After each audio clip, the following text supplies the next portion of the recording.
Hey, I've been doing a little bit of work over at squaretools.com, sort of rethinking and rehabbing and refreshing some tools, as well as putting some new ones up in the store. Let's start with the refresh. This is the Square Rocker, the original version of it, which I started making about a year ago, and it's basically just a fret rocker, but it has this one additional smaller side on it for getting into tight spots, and it also has these measurement abilities that kind of makes doing some layout and setup stuff a little bit easier and all-in-one tool. Now, I don't know if anybody really uses this tool this way, if they just use it as a fret rocker, but it's a little feature that I like, and this is all from that original video. But here's what I don't like about them. I powder coat them so you can see that lettering, but I have to always true up the edges before I ship them out. So when they come new to the customer, they look like that because the powder coating is not even. And so I thought I would try to make one that's not powder coated instead to get a better looking edge. I didn't have my own fiber laser when I first came up with this product, so I couldn't do any laser etching unless I powder coated it first and put it on my CO2 laser. But now that I have this fiber laser, I thought maybe I can just mark the metal like that. So you can see this rocker still has like exactly all the same functionality as the powder coated one, except it's a little bit harder to read the lettering, which I'll show you how I did in a second.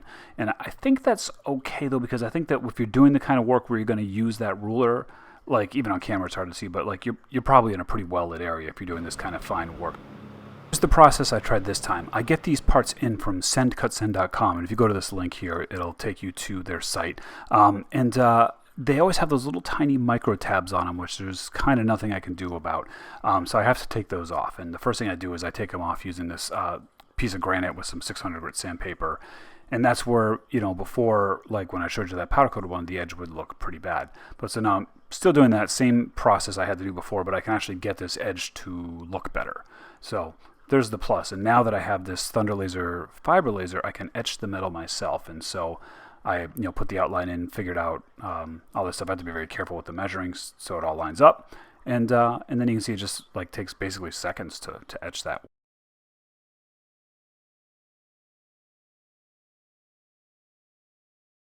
Not getting carried away with the final fit and finish, just doing a brushed aluminum look. But then to get a little bit of contrast in the letters, I use this warm black wax that is made by Real Milk Paint. It's an American company that I really like. Just wax the whole tool with that, and it just helps that lettering pop a little bit. And you'll see on the next tool that it actually does even more than it does on this one, which is I don't know why. But like I said, while it's hard to see the contrast on camera, I think that anybody doing this type of setup work will be working on a well-lit bench, and so that should be okay. But now, since it went into that fiber laser and heated up again, I want to check all these edges one more time. So I went over to my table saw and used that surface to just check them all. What I do is I have a light behind me, and I look for gaps in light as I kind of push it around and rock it. And there were a couple spots I just had to true up a little bit with. I think I used 1000 grit sandpaper now.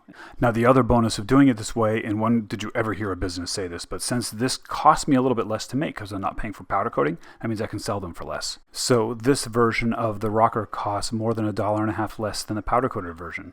Reverse inflation. And it's still about half the price of a famous online guitar retailer's similar tool that has one less side and none of that measuring features in it. So I do have a limited number of this new style in stock at squaretools.com for a little bit less than the old style, and I think there's still a couple left of this in stock at the time that I'm filming this, if you're looking to pick one up. And I am going to use this one for a while and put this one away and see if I like it and see if I'm okay with that sacrifice of legibility for using this, because I do think that most of the time people are using it as a fret rocker and not as a ruler. Right? That's what it's designed to do. So now let's talk about a new tool that's going into the shop. Basically, as a rule, everything that's at squaretools.com is either a completely original tool that doesn't exist that I've designed, or it's an improvement on existing tools like this that has some other functions. But this is an exception. This is a tool that you can buy just about anywhere on guitar making sites and whatnot. The only difference that I brought to it is some of the radiuses that I chose to use on this radius gauge. Check it out. So this is a radius gauge, which is useful for discovering the radius of a pre-existing guitar and its frets and whatnot, and also for making your fret wire, like pre-curving it before you do a refret or whatever.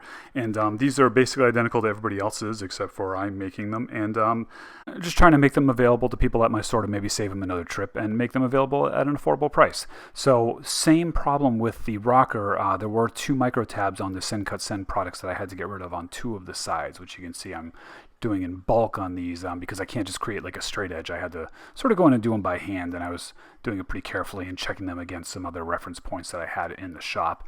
And then just sort of cleaned it up with the wire brush, because you can still see the notch there a little bit, but you can't feel it. And so this should be more than sufficient for what the tool is designed to do. And again, I'm able to do all this because I have this Thunder Laser fiber laser. So now I need to just do the etching of just letting everybody know which side is which measurement. And that makes quick work of it using this fiber laser. That's what it's designed to do, is etch metal. It's a pretty neat tool, and I'm trying to really use it to up my game and my product line.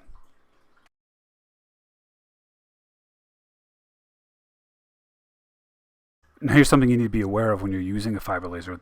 It creates like a little red laser outline that you can use as a reference to put your piece down, but make sure you look at it from a couple different angles, because it's really easy to do what I just did there, and actually it looks right from one side, but it's not quite centered, and so that one is I'm just going to keep, I guess.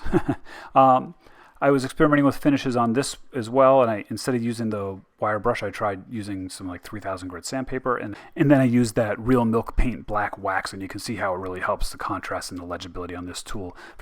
For some reason, the black wax worked better on these radius tools than on the rocker, and I think it's just because the surfaces were larger areas for the wax to really kind of make a difference. But yeah, it's kind of a cool look and a simple way of getting some contrast. Eco-friendly too. So yeah, there's a limited number of these in stock as well, and the idea behind doing that was I just thought that maybe I could save people a stop. I'm not looking to go into business necessarily making these like I am with some of the more original tools, but I thought they'd be a handy thing that people shopping for other of these sort of specialty guitar tools on the site might be interested in. And another option is I could always make these out of plastic for even less on my own laser cutter here, for several dollars less per unit. So let me know in the comments below if that's something that would interest you as well, and I can stock a lesser expensive plastic version. And I'm going to continue to use these and see how they work for me as well. I also have some other projects in mind that I'm developing for tools, because this all started with like the original square, which is like not even really like a guitar making tool, but a woodworking tool, and then probably my biggest seller right now is the center square, of course. Oh, I also have things like my sort of comical but somewhat useful thin push stick, the finger swaver, and all this stuff. And I have some other ideas that are even out of the spectrum of woodworking. I got some like cooking tools ideas I'm working on and stuff. But that's what I like about that website and that business, that it does have the room to do that sort of stuff. And also, if there's anything that you find is lacking in your workshop that you would like to see made, like how come there isn't a tool that does this, or how come I can't find a way to do that without doing X, Y, and Z, leave those types of things in the comments too, and I'll put my brain on it, see if I can figure something else out, because it's a fun little hobby, designing and selling tools, and really the only place to advertise them is here. So this is just like our secret.